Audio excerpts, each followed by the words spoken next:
back, better than ever. Man, they keep making lousy zombie maps. I'm definitely not buying this Call of Duty until they fix it. But what if I told you we were bringing back someone special? Someone you might recognize. I guess I'd be interested. How about this guy? What? Take all my money. What you've just witnessed is one of the most downright diabolical uses of nostalgia bait. And in today's video, I will explain why it's either entirely right or entirely wrong. But before I get ahead, I hear some of you asking, who is this guy or what am I talking about? Well, let me introduce you to one of the largest releases of 2024, Call of Duty Black Ops 6. That's right, Activision is releasing another annual Call of Duty game, except this one is 10 times more important than its predecessors. It's important because the previous 3 Call of Duty games, Vanguard, Modern Warfare 2, and Modern Warfare 3, have faced extreme scrutiny from their fans. Everyone has their own opinion on these games, but the majority of fans have felt like the Call of Duty magic the franchise once had is no longer there. One of the areas missing that magic has been the zombies mode. What was once a selling point for the Call of Duty games has been receiving less attention and producing projects fans don't know what to do with. Vanguard came with a zombies mode, which had the worst reception at launch Zombies has ever had. Modern Warfare 3 also featured a zombie mode, but it didn't scratch the zombie mode itch fans had hoped for. It was an odd combination of open world elements and zombies that some players enjoyed, but it was too different from the traditional zombie formula for some players like myself. So with Black Ops 6 announced and a more traditional zombies mode being confirmed, fans are stoked for the new mode. What's making these fans even more excited is the marketing for the game. Zombies director Kevin Drew shared some exciting gameplay and trailer footage about a map named Terminus. Fans, like myself, exploded with joy and other synonyms of happiness because he said all the right things. The promise of old fan favorite traits of zombies returning to the mode is precisely what I wanted to hear. In fact, things got better when Treyarch released the Terminus gameplay trailer on August 8th, 2024. Fans saw what Kevin Drew was hyping up and experienced a sneak peek for themselves. So once again, I'm sure I have you baffled. You're probably asking where this face I mentioned at the start of the video fits into the picture. On that cue, let me introduce you to the second map featured in Black Ops 6, Liberty Falls. Now, I'd be lying if I said I knew Liberty Falls would exist. This map is supposed to be the little brother to Terminus and did a tremendous job of falling under my radar. Treyarch may have come to a similar conclusion and decided that the marketing for this map needed to pop. They needed something that would break the Call of Duty side of social media, so they cooked up one of the best cinematics in Call of Duty history. The cinematic shows fan favorite character Richtofen experiencing a nightmare before waking up to an outbreak within his facility. The cinematic continues to show Richtofen using another beloved weapon named the Wunderwaffe DG2 to eliminate some zombies before an evil bluish purple mist grabs him. The cutscene is one of Treyarch's best creations, and COD zombie fans were hyped. This Liberty Falls map looked like it could be the real thing. With an iconic character like Richtofen returning, the Wunderwaffe, and the purple mist Sam as a villain, everything was lining up to be perfect. That was until August 28th, 2024 when COD Next happened. COD Next is an event where content creators are invited to an in-person event where they can play the new Call of Duty early. This COD Next featured early access to the multiplayer and Liberty Falls map. Fans saw their favorite content creators play this exciting new zombies map. The only problem is that the map wasn't exciting. As someone who watched the COD Next stream live, I can only give you my opinion of what I saw. The two adjectives I would use to describe it are bland and unoriginal. To quickly explain, the map Liberty Falls is set in is extremely basic and has no personality. It just looks like a multiplayer map. In fairness, certain aspects of the map were disabled because they wanted to maintain some air of mystery. Due to this, it's unfair to pass any final judgment on the map and write it off. However, some fans are asking questions about the marketing for the map. Why is one of the best cutscenes we've ever seen in Call of Duty Zombies history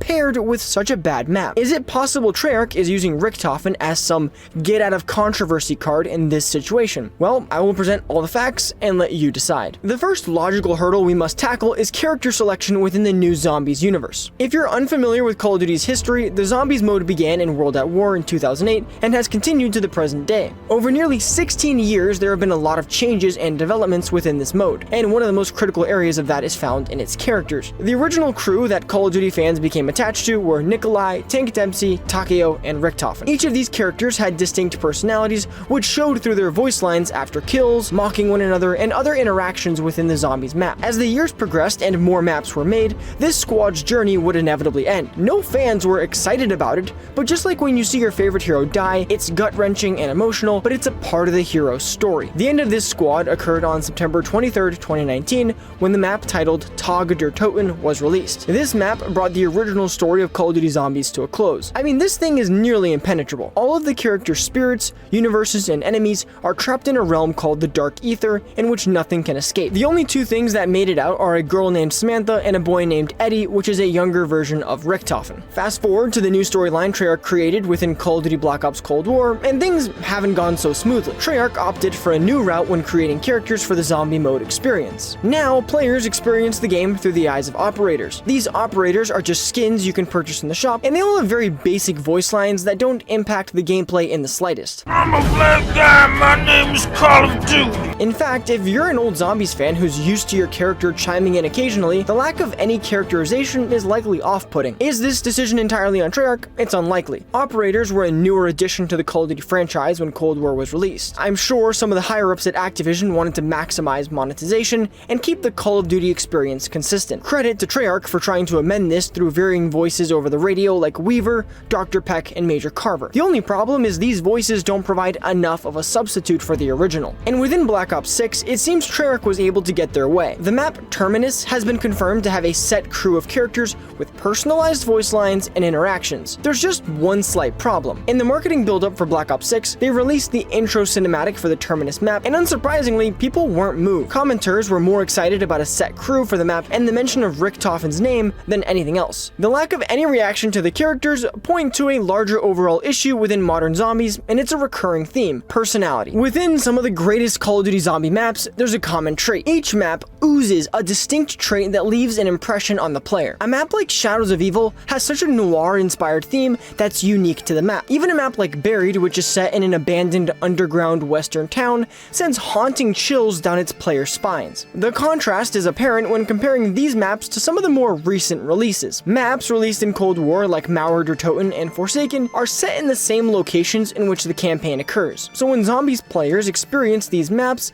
the traditional militaristic style is baked into the map. That militaristic style hasn't been in Zombies for quite some time, and it takes away from the more enjoyable shoot-'em-up aspects of the mode. In fact, the only map within Cold War that received positive to mediocre reception from all aspects of the Zombies fandom was Richtofen because it tried. The map is set in East Berlin, and the dark mood of the map combined with the fire everywhere gives the map a bit of personality. However, it doesn't save the rest of this game from feeling like a mission. With commentators speaking to you like this is SEAL Team 6, and your operator speaking like you're part of SEAL Team 6, you're going to feel like you're playing as SEAL Team 6. And continuing on, look at the zombie mode within Modern Warfare 3. The whole premise of zombies within the game is a group of trained soldiers working under the title of Operation Deadbolt to contain the threat within a zone where zombies have broken out. Once again, it's not really helping Call of Duty dodge the militaristic allegations. What do you think about military? the allegations? Is it true? Is it true? But how does this affect Liberty Falls? If Terminus is supposed to fix everything and provide the story and characterization the fans want, why will Liberty Falls be any different? As I mentioned earlier, Liberty Falls gameplay was nothing to get excited about as a Zombies fan. If anything, it showed a bit of regression. To my surprise, Treyarch made the decision operators would be the primary characters of the map, another odd decision by Call of Duty when they were clearly making steps in the right direction, but they are taking steps backward for just this map alone. It's confusing. And similarly, I found it odd that a wonder weapon Zombies fans are familiar with called the jet gun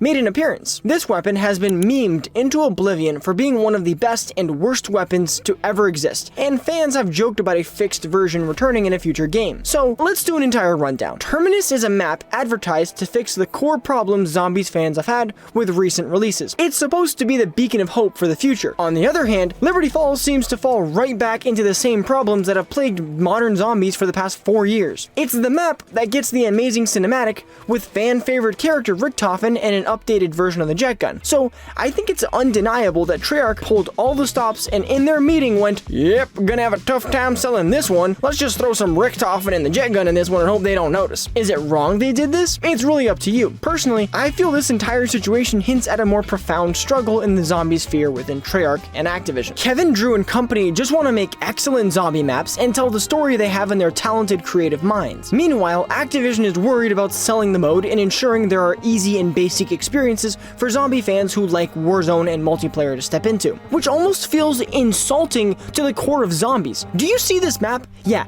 it's on the moon. This map? Yep, it's in a war-torn Stalingrad with dragons. Look at this map. It's set in Alcatraz in some demon dimension. How about this map set in a reality on the brink of collapse with giant aliens flying through space? I think you get my point. Activision, let the developers cook. Because when you let them cook and make maps like the ones I pointed out, you will make more money.